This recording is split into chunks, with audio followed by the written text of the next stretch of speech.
नमस्ते. मी शिल्पा आकार रंगोळी मराठीमध्ये तुम्हा सगळ्यांचं स्वागत करते आहे. सणासुदीला झटपट बनवा रेडी टू यूज रांगोळीची बॉर्डर. हो, कोणताही सण समारंभ असू दे, लग्न समारंभ असू दे, पूजाविधी असू दे, बॉर्डरने आपण आपलं प्रवेशद्वार, घर, पूजेची जागा, अगदी आपलं चौरंग, पाट या सगळ्यांना आणि सगळ्यांना सजवण्यासाठी लागते ती म्हणजे बॉर्डर. सण आला की घर कसं अगदी प्रसन्न हवं असतं, हो ना? मग ती दिवाळी असू दे, गुढीपाडवा असू दे, एखादं साधं हळदी-कुंकू असू दे, आपण घर मात्र सजवतो. उंबरठ्यावर रांगोळी नसेल तर सगळं काही अपूर्ण वाटतं. आजकालच्या धावपळीत तासनतास बसून रांगोळी काढायला आपल्याकडे कोणाकडेच वेळ नाही आहे. आणि म्हणूनच मी तुमच्यासाठी घेऊन आली आहे ready to use rangoli borders, ज्या तुम्ही एकदा बनवून वर्षभर वापरू शकता. आता तुम्ही विचारलात, की साधी रांगोळी असताना ही बॉर्डर रांगोळी का बघायची? किंवा ही बॉर्डर रांगोळी का बनवायची? आन्सर मात्र सोप्पं आणि साधं आहे.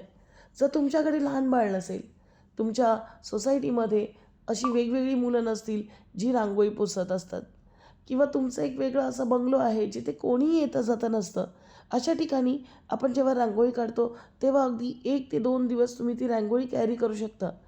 पण अशा ठिकाणी जिथे खरोखरच रांगोळी जास्तीत जास्त सांभाळली जात नाही, फटाफट पुसून जाते, अशा ठिकाणी मात्र रेडी रांगोळी तुम्ही नक्कीच काढू शकता. हे सगळं सांगण्याच्या मागे आपलं प्रोसिजर जी चालली आहे ती तर आलीच नाही. इथे पहा, इथे मी ह्या आंब्याच्या टाळा असलेल्या पानांची तोरणाची ही डिझाईन घेतली आहे. खूप छान डिझाईन आहे ही. आणि त्याच डिझाईनवर आपण OHP शीट फिक्स करून घेतलेली. पानाच्या शेपमध्ये आणि वेगवेगळ्या लाईनच्या शेपमध्ये तुम्हाला आपलं मिश्रण रेडी करून लावायचं आहे. आणि मिश्रण असणार आहे फॅब्रिक ग्लू आणि पाणीचं. फॅब्रिक ग्लू 70% आणि पाणी 30%. या मिश्रणला लगेचच OHP शीटवर शेप बाय शेप अरेंज करायचं. अरेंज म्हणजे 4 नंबर, 5 नंबर किंवा 6 नंबरच्या ब्रशने मिश्रण लावून घ्यायचं. जसं तुम्ही मिश्रण टाकाल किंवा मिश्रण लावून घ्याल, अगदी लगेचच आपल्याला आपली रांगोळी त्यावर चिटकवून घ्यायची आहे. आता चिटकवणे म्हणजे काय असतं? ग्लू लावून चिटकवणे, अगदी तसंच. पण रांगोळीमध्ये त्यानंतरसुद्धा एक प्रोसेस करायला लागते, ती म्हणजे त्यावर एखादा छोटासा पीस ऑफ पेपर ठेवायचा, थोडंसं दाब द्यायचा, जेणेकरून जिथे खाली जागा असेल किंवा एखादं ब्लँक असेल, तिथे रांगोळी पोचलीच नसेल, तिथे रांगोळी व्यवस्थित पोचेल. आणि नंतर आपली डिझाईन घेऊन टॅप करायचं खाली पेपरवरती. त्याने काय होईल, आपलं थोडंसं जे रांगोळीचं जे परफेक्शन आहे ते अजून चांगलं बनायला तुम्हाला मदत होईल. आता ही झालं पहिला लेयर. पहिला लेयर अगदी अर्धा तास सुकवून द्या, अर्धा ते 1 तास सुकवून द्या, 2 तास सुकवून द्या वाटलंच तर. पण नक्कीच त्याच्यावरती दुसऱ्या लेयरचं काम पटकन करून घ्या. दुसरा लेयर मारताना सुद्धा सेम मिश्रण बनवायचं आहे 70-30चं.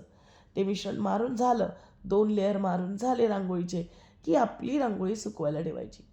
अगदी 2 ते 3 तास सुकल्यानंतर रांगोळीला आपल्याला व्हाईट किंवा ब्लॅक ॲक्रेलिक कलरने आउटलाईन करून घ्यायची आहे. तुम्हाला जर जिथे वाटत नसेल की ह्याला आउटलाईनची गरज नाही आहे, मी खूप थिक कोट मारलेला आहे, तर त्याची गरज तुम्हाला परत येणार नाही. आता तुम्ही विचाराल की साधी रांगोळी असताना ही बॉर्डर रांगोळीच का? आपल्या संस्कृतीत रांगोळी ही केवळ सजावट नाही हो, संरक्षण रेषा मांडली जाते. उंबरठ्यावरची रांगोळी घरात नकारात्मक येण्यापासून रोखते, लक्ष्मीचं स्वागत करते. बॉर्डर रांगोळी ही एका दागिन्यासारखी असते. जशी साडीला काठामुळे शोभा येते, तशीच घराला आपल्या रांगोळीच्या बॉर्डर्स आणि रांगोळीमुळे नक्की शोभा येते. रेडी रांगोळी पाहुणे आले की पुसली जाण्याची किंवा खराब होण्याची भीतीच नाही, नाही का? आणि त्यासाठी लागणारे सर्व काही गोष्टी आपण तर तुम्हाला आधी सांगितलेल्याच आहेत. सर्वात आधी एक transparent sheet, design, acrylic colour, rangoli, मिश्रण लावण्यासाठी ब्रश, मिश्रण, फॅब्रिक ग्लू.